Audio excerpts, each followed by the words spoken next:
अस्सलाम वालेकुम, welcome to cooking with Benazir. मैं बेनज़ीर हूँ और अगर आप सिंपल और आसान रेसिपीज़ ढूंढ रहे हैं तो आप बिल्कुल सही जगह पर आए हैं। आज हम लखनवी मटन कोरमा बनाएंगे। हमने 2 पीस तेज़पत्ते, इतनी छोटी 2 पीस जावित्री की लिए हैं, 1/4 जायफल का भी आधा लिया है यानी 1/8 जायफल, 4 हरी इलायची, 2 बड़ी इलायची, 4 लौंग, 2 छोटे पीस दालचीनी, 1 टीस्पून हम इसमें काली मिर्ची डालेंगे, 1 टेबलस्पून 4 मगज, सूखे तरबूज के बीज, 5 से 6 काजू भी डाल देंगे। अगर आपके पास तरबूज के बीज नहीं हैं तो आप उसके बदली 2 से 3 काजू और एक्स्ट्रा ऐड कर सकते हैं। शाहजीरा ½ टीस्पून, ये नहीं है तो रेगुलर वाला ज़ीरा डाल दें। इन्हें हम हल्का हल्का सा रोस्ट करेंगे। हमने 1 कप भरकर दही ली है, 250 ग्राम के आसपास। 1 टेबलस्पून कश्मीरी मिर्ची पाउडर डालेंगे इसमें, 1 टेबलस्पून धनिया पाउडर, 1 टीस्पून ज़ीरा पाउडर। इन्हें हम दही के साथ बहुत अच्छी तरह से बीट करके रेडी रखेंगे। अच्छी तरह से मिक्स करेंगे ताकि दही में जो लम्प्स है वो ख़त्म हो जाए। हमने 1 पिंच केसर को भिगा कर रख दिया है 2 टेबलस्पून पानी में। एक प्रेशर कुकर लिया हमने, इसमें ऑयल डाल देंगे 5 से 6 टेबलस्पून।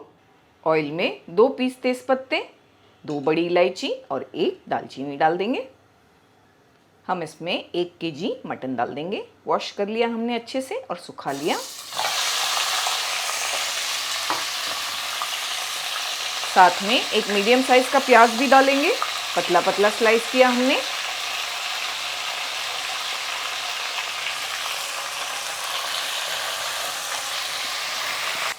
फ्लेम को हमने हाई किया है। कम से कम हम 8 से 10 मिनट मटन को और प्याज को फ्राई करते रहेंगे, ये बहुत ज़रूरी है। फ्लेम को हमने हाई रखा है, चलाते हुए अच्छी तरह फ्राई करना है तब तक जब तक ये जो प्याज का कलर है वो अच्छा से गोल्डन नहीं हो जाता। बहुत अच्छी तरह हमने मटन को फ्राई किया है, प्याज का जो कलर है वो भी अच्छा सा गोल्डन हो गया है। 2 टेबलस्पून भरकर अदरक लहसुन का पेस्ट मिला देंगे। नमक 1½ टीस्पून के आसपास। हमें इसे 2 से 3 मिनट तक और चलाते हुए फ्राई करना है, अदरक लहसुन का कच्चापन ख़त्म होने तक। अदरक लहसुन को अच्छी तरह हमने भूना। 1/4 टीस्पून भरकर हल्दी पाउडर मिला देंगे। आधी से 1 मिनट पकाएंगे चलाते हुए। अच्छी तरह हमने हल्दी पाउडर डालकर भून लिया। पानी डालकर मटन को गलाएंगे। ज़्यादा पानी नहीं डाला हमने, तकरीबन 200 ml के आसपास डाल दिया। हमने प्रेशर कुकर का लिड बंद किया है। हाई फ्लेम पर पकाएंगे पहले 1 विसल तक, बाद में 8 से 10 मिनट फ्लेम को लो करके मटन के टेंडर होने तक। ये जो टाइमिंग्स हैं ये आपके प्रेशर कुकर पर और गैस की फ्लेम पर भी डिपेंड करते हैं, तो वो हिसाब से मटन के टेंडर होने तक पकाएं। एक कढ़ाई को हमने गर्म करने के लिए रखा, वो सारे मसाले इसमें डाल देंगे फ्लेम को लो करके। लो फ्लेम पर इन्हें हमें रोस्ट कर लेना है चलाते हुए। ज़्यादा रोस्ट नहीं करेंगे, बस 2 मिनट। 2 मिनट तक हमने अच्छी तरह से भूना। बहुत अच्छी खुशबू भी आ रही है, इससे ज़्यादा नहीं भूनेंगे। फ्लेम को हमने बंद कर दिया। 1 टीस्पून भरकर इसमें खसखस डाल दी। खसखस को पहले नहीं डालते क्योंकि ये जल जाती है, बस गरम में ही इसे इस तरह से चलाएंगे। तली हुई प्याज यानी कि बिरिस्ता, ये आधा कप डाल देंगे। अगर आपके पास ये नहीं है रेडीमेड वाली तो आप 2 प्याज लेकर इसका बिरिस्ता बना सकते हैं। मीडियम साइज़ के 2 प्याज ले लें। बस गरम में ही हमने सारी चीज़ों को मिक्स किया। इसे मिक्सर में डालेंगे और अच्छा सा फाइन पाउडर बनाएंगे इसका। अगर आप ये मसाला यानी कि लखनवी कोरमा मसाला बनाकर स्टोर करना चाहते हैं तो इसमें तली हुई प्याज, काजू और 4 मगज़ डालने की ज़रूरत नहीं है। बाकी सब डालकर आप अच्छा सा पाउडर बनाकर रख सकते हैं। फिर जब भी बनाना हो आप काजू और 4 मगज़ को ग्राइंड कर सकते हैं और ग्रेवी में डाल सकते हैं। मटन को भी हमने चेक कर लिया है, मटन बहुत अच्छी तरह टेंडर हो गया है। इसे हम अलग बर्तन में निकाल लेंगे। मटन को हमने एक बड़े से बूक में डाल दिया है। जो हमने दही और मसाले तैयार किए थे वो डाल देंगे।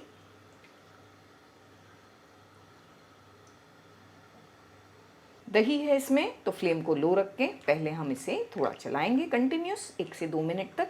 फ्लेम को हमने हाई करके दही के साथ 2 से 3 मिनट इसे पका लिया। 2 से 3 मिनट और पकाएंगे ताकि दही का कच्चापन भी ख़त्म हो जाए और ये जो सारे मसाले हैं ये अच्छी तरह भुना जाए। बहुत अच्छी तरह भून लिया हमने सारी चीज़ों को। जो मसाला हमने तैयार किया, जिसमें हमने तली हुई प्याज भी डाला, उसे डाल देंगे। फ्लेम को लो कर दिया हमने। ज़बरदस्त खुशबू आ रही है। इससे हमारा कोरमा अच्छा सा गाढ़ा भी होगा और इसमें बहुत ही प्यारा कलर भी आएगा। बहुत अच्छी तरह से हमने मिक्स कर दिया। फ्लेम को लो ही रहने दिया। लो फ्लेम पर इसे पकने देंगे 2 से 4 मिनट। एक साइड पर थोड़ा गर्म पानी करने के लिए रखेंगे, कुरमे में ग्रेवी बनाने के लिए। 4 से 5 मिनट तक हमने लो फ्लेम पर पकने दिया। एक बार बीच में चलाया भी था, क्योंकि इसमें काजू का पेस्ट डाला है, तो इसे ज़रूर से चलाएं। बहुत अच्छी तरह सारी चीज़ें भुना गई हैं, तेल अलग हो गया है। हम इसमें ग्रेवी कर लेंगे। पानी को हमने थोड़ा सा गर्म किया। अब जो ग्रेवी है ये आप पर भी डिपेंड होती है, आप कैसी ग्रेवी चाहते हैं। ज़्यादा चाहते हैं तो थोड़ा और पानी डाल सकते हैं। हमने 1 कप भरकर पानी डाला है। मिक्स करके चेक करेंगे, ज़रूरी लगेगा तो और डालेंगे, थोड़ा पानी और डाल देंगे। टोटल हमने इसमें 400 ml के आसपास पानी डाल दिया है। फ्लेम को हाई करके इसमें बॉईल आने देना है। अच्छी तरह से इसमें बॉईल आया, हमने फ्लेम को लो किया। जो केसर हमने भिगाए थे वो डाल देंगे। साथ में केवड़ा वाटर भी डालेंगे, 1 टेबलस्पून। केवड़ा वाटर यूज़ करना है, एसेंस नहीं। एक बार अच्छी तरह से मिला दिया हमने। 4 से 5 मिनट पकाएंगे, फिर फ्लेम को बंद कर देंगे। 4 से 5 मिनट तक हमने पकाया। बहुत अच्छी खुशबू आ रही है माशाल्लाह। ग्रेवी बहुत अच्छी बनकर तैयार हुई है। बस ये रेडी हो चुका है। फ्लेम को बंद करेंगे और इसे 5 से 7 मिनट के बाद सर्व करेंगे।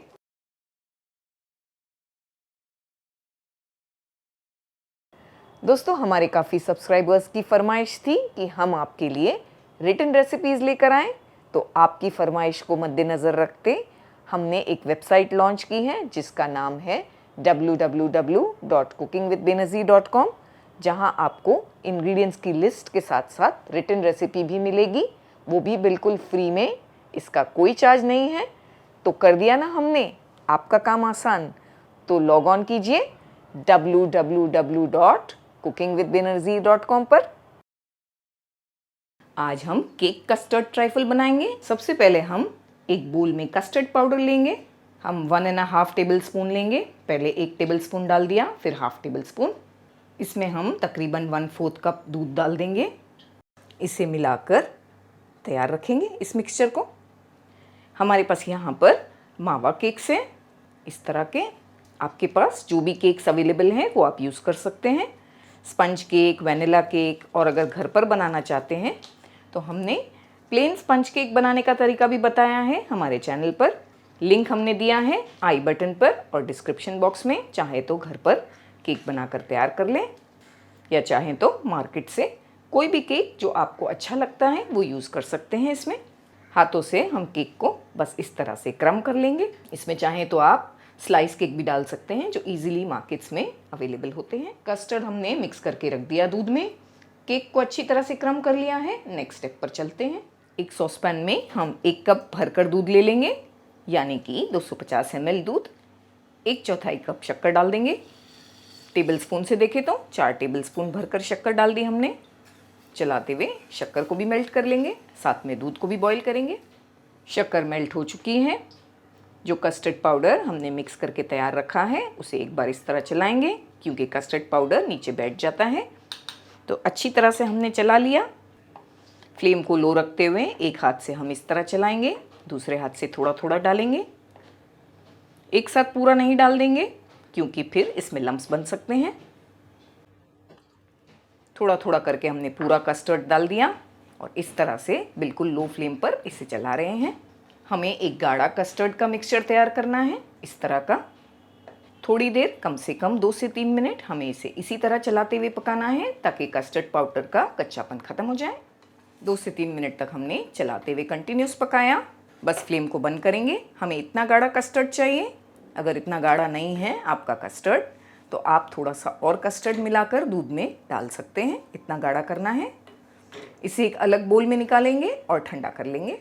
एक बोल में हमने कस्टर्ड को निकाल लिया है, इसे हम ठंडा होने देंगे। कस्टर्ड को हमने ठंडा कर लिया है।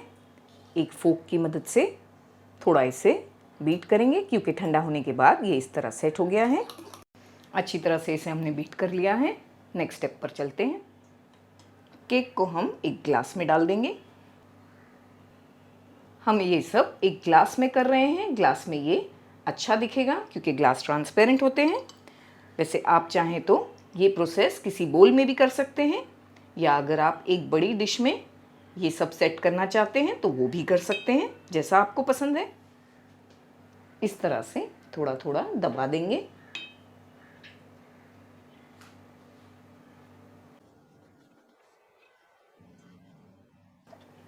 जो कस्टर्ड का मिक्सचर हमने तैयार किया है बीट करके, उसे हम डाल देंगे। हमने स्ट्रॉबेरी जेली ले ली है, एक पैकेट। इसे एक कंटेनर में पोर कर देंगे। हम इसमें बॉइलिंग वाटर डालेंगे, 1 कप भरकर उबलता हुआ पानी 250 ml। इसे हम अच्छी तरह से मिक्स कर लेंगे ताकि सारी जो शक्कर इसमें है वो मेल्ट हो जाए। ये जेली को हम ध्यान से पोर करेंगे।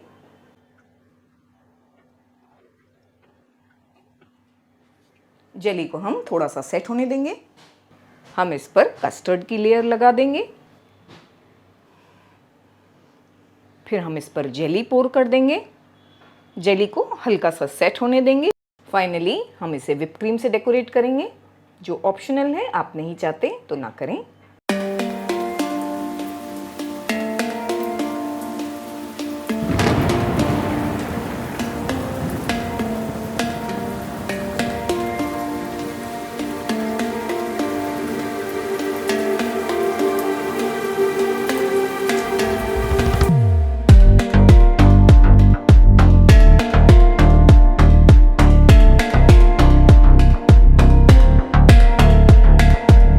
दोस्तों, हम आपसे एक ख़ास बात करना चाहते हैं। आज हमने चैनल मेंबरशिप शुरू की है। तो आप भी अगर ये चैनल मेंबरशिप को ज्वाइन करना चाहते हैं तो नीचे दिए गए ज्वाइन बटन पर क्लिक करें।